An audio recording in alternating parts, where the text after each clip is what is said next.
This question is similar to number 13, but it makes a different question. Which one is an assumption on which this argument depends? In order to check, to find the assumption, we must be certain of which is the argument. So we must identify the argument, and above all, we must identify the conclusion of the passage. So which is the conclusion of the passage?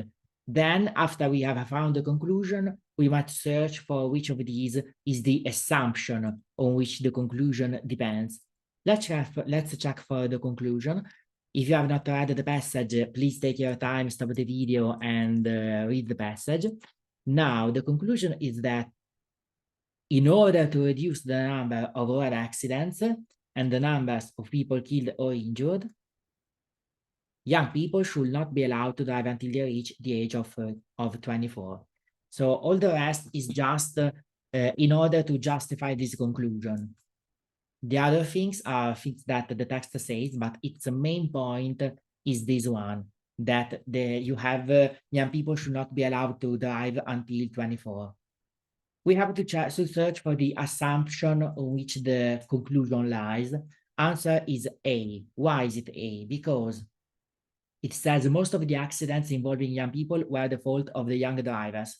So it is saying, if you want to say that in order to reduce the road accidents, we have to disallow young people from driving, you are assuming, you are making an assumption that these accidents happen because of the young drivers. But maybe if they happen because of other drivers, maybe you could reduce the number of young drivers without reducing the number of accidents. So this one is the assumption of the argument. Let's check the other ones. Young people will not accept the rising of the legal driving age. No, this one is not an assumption. This one will be the answer. This is the answer to another question, the correct answer to another question. If it had asked which one weakens the argument above, we would have picked option B. This one weakens the argument. Weakens. Sometimes these questions ask which one of the following weakens the argument. If it were the case, we would have picked B. Let's check the next one. Or maybe not, because it doesn't really weaken the argument. It is just a situation, but it does not say that we must please the young people. Well, mayhap it weakens the argument. Next one, let's see the C. The driving test does not effectively test the skill of drivers. I don't see the connection with the text. The majority of drivers aged 17 to 24 drive dangerously. No, this one strengthens the conclusion.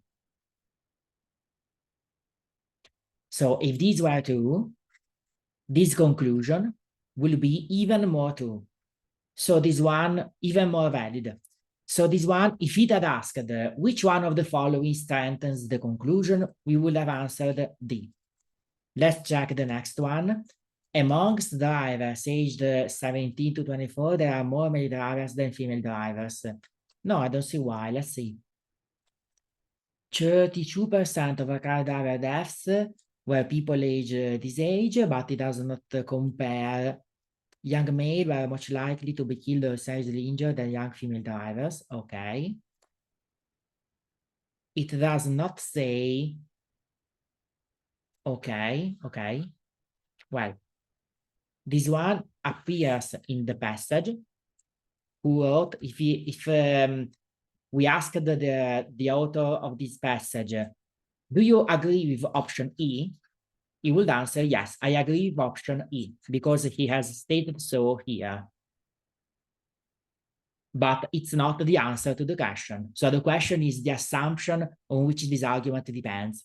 I will say more, if it asks for assumption, it is asking for something that is not explicitly stated in the passage. So this cannot be the answer, because this is explicitly is explicit in the passage. So it cannot be the answer to which is the assumption on the argument.